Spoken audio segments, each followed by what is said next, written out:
chapter of Nehemiah, and we're going to find out that Nehemiah is going to get some good answers, but he's pretty frightened because he's the cupbearer to the king, and the cupbearer wants to be happy and have a happy countenance because he's to save the king's life and take the poison if there's any poison in the wine or something, is the way I understand it. Anyway, let's see how it goes. This is a great book, and they use it a lot in industry for motivation and things like that, because he really gets them motivated. Well, here we are in the second chapter. I'm Roger Hubbard and his beautiful wife Elizabeth. We're in the second chapter of Nehemiah. We do 2 through the Old Testament. We split the Testaments in 2, so it kind of gives us a panorama, and 2 in the New. All right, second chapter of Nehemiah. In the month of Nisan, in the 20th year of King Artaxerxes, when wine was before him, I took up the wine and gave it to the king. Now I had not been sad in his presence. And the king said to me, "Why is your face sad, seeing you are not sick? This is nothing but sadness of the heart." Then I was very much afraid. I said to the king, "Let the king live forever. Why should not my face be sad when the city, the place of my father's graves, lies in ruins and its gates have been destroyed by fire?" Then the king said to me, "What are you requesting?" So I prayed to the God of heaven. And I said to the king, "If it please the king, and if your servant has found favor in your sight, that you send me to Judah, to the city of my father's graves, that I may rebuild it." And the king said to me, the queen sitting beside him, "How long will you be gone, and when will you return?" So it pleased the king to send me when I had given him a time.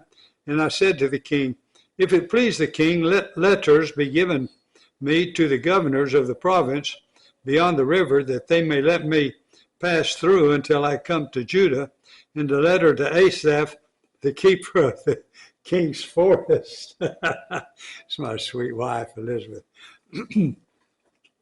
And to Asaph, the keeper of the king's forest, that he may give me timber to make beams for the gates of the fortress of the temple, and for the wall of the city, and for the house that I shall occupy. And the king granted me what I asked, for the good hand of my God was upon me. Then I came to the governors of the province beyond the river, and gave them the king's letters. Now the king had sent with me officers of the army and horsemen. But when Sanballat the Horonite and Tobiah the Ammonite servant heard this, it displeased them greatly that someone had come to seek the welfare of the people of Israel. So I went to Jerusalem and was there 3 days. Then I arose in the night, I and a few men with me, and I told no one what my God had put into my heart to do for Jerusalem. There was no animal with me but the one on which I rode. I went up by night by the valley gate to the dragon spring and to the dung gate, and I inspected the walls of Jerusalem that were broken down, and its gates that had been destroyed by fire. Then I went on to the fountain gate and to the king's pool, but there was no room for the animal that was under me to pass. Then I went up in the night by the valley and inspected the wall, and I turned back and entered by the valley gate, and so returned. And the officials did not know where I had gone or what I was doing. And I had not yet told the Jews, the priests, the nobles, the officials, and the rest who were to do the work. Then I said to them, "You see the trouble we are in, how Jerusalem lies in ruins with its gates burned. Come, let us build the wall of Jerusalem, that we may no longer suffer derision." And I told them of the hand of my God that had been upon me for good, and also of the words that the king had spoken to me. And they said, "Let us rise up and build." So they strengthened their hands for the good work.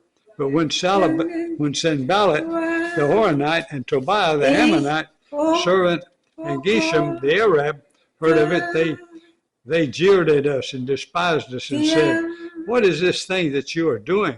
Are you rebelling against the king?" Then I replied to them, "The God of heaven will make us prosper, and we, his servants, will arise and build, but you have no portion or right or claim in Jerusalem." Okay. And now we're going to go to Daniel, the 10th chapter.